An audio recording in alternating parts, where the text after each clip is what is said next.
My name is Mitchell Benson. I am the John K. Latimer and Herbert and Florence Irving Professor of Urology at Columbia University Medical Center and New York-Presbyterian Hospital, where I serve as the chairman of the department and the urologist-in-chief at New York-Presbyterian. And I've been asked to speak to you today about why I believe that patients who are discovered to have renal tumors should undergo immediate treatment.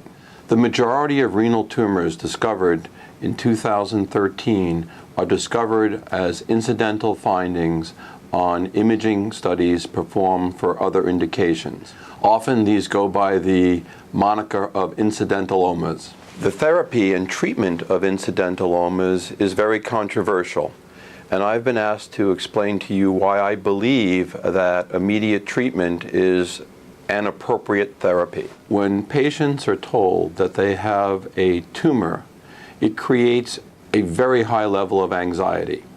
And the most difficult conversation we as urologic oncologists can have with our patients is explaining why no treatment may be necessary, because this runs counter to everything patients have believed about cancer for their entire lifetimes. So although one never wants to use therapy for an incidental finding as psychotherapy, immediate treatment alleviates patient anxiety. So how do I approach this incidental finding? First, I think that we have numerous imaging modalities, but most importantly, I believe, is to establish a diagnosis. 25 to 30% of these incidental small renal masses may prove to be benign. And for a long time, there was a great fear amongst urologists about biopsying kidney tumors. The fear being that the biopsy itself would spread the malignancy along the biopsy tract. Many years ago, when very large bore needles were used for biopsies, there were reports of this happening. But with contemporary biopsy techniques, there is no seeding of the tract. So I believe when a patient is discovered to have an incidental finding, part of the treatment paradigm should be establishing a diagnosis. We know that there are numerous forms of renal cancer, some behaving more aggressively than others. And the last thing we'd want to do is lose a window of opportunity to cure a small, potentially aggressive tumor in the future. Additionally, our pathologists now have numerous immunohistochemical studies and stains that can be performed to accurately classify renal cell tumors. Lastly, not every tumor needs aggressive therapy.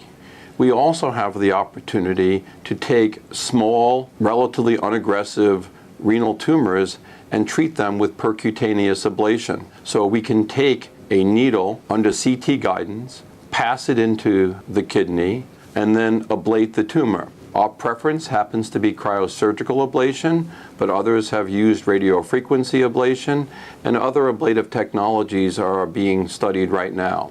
But regardless, ablation is an effective treatment for the small renal tumor, especially if it's a non-aggressive cancer.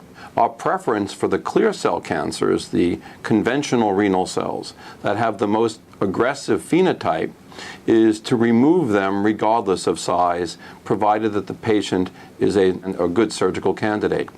So if the biopsy reveals conventional clear cell renal cell cancer, we believe that a robotic laparoscopic partial nephrectomy is the treatment of choice. It eliminates the tumor, it establishes negative pathologic margins, and is an unparalleled therapy in terms of efficacy. If the biopsy reveals that it is a non-aggressive tumor, surveillance may be appropriate or percutaneous ablation. Regardless of which treatment you choose, one of the things that therapy accomplishes is it eliminates the need for lifelong surveillance. Patients who undergo surveillance are going to require numerous CT scans, MRIs, ultrasounds, and we don't know when it's safe to stop studying. One of the major advantages, or a major advantage of therapy, is that it eliminates the need for lifelong surveillance. A patient who's been diagnosed with one renal tumor is slightly more likely to have another renal tumor, but periodic ultrasounds are more than adequate to study patients for recurrence, whereas if you have a tumor in place and you choose not to treat, then you have an obligation to follow that patient very closely to be certain that this tumor does not progress, does not grow, and become incurable. So in summary, our preference is immediate diagnosis and then appropriate treatment based upon the biopsy results. The majority of our patients will go on to some form of ablative treatment to eliminate anxiety.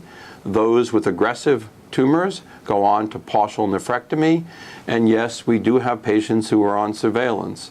But in general, those are patients who are older with more limited life expectancies, and we believe the most effective treatment for patients is an immediate intervention.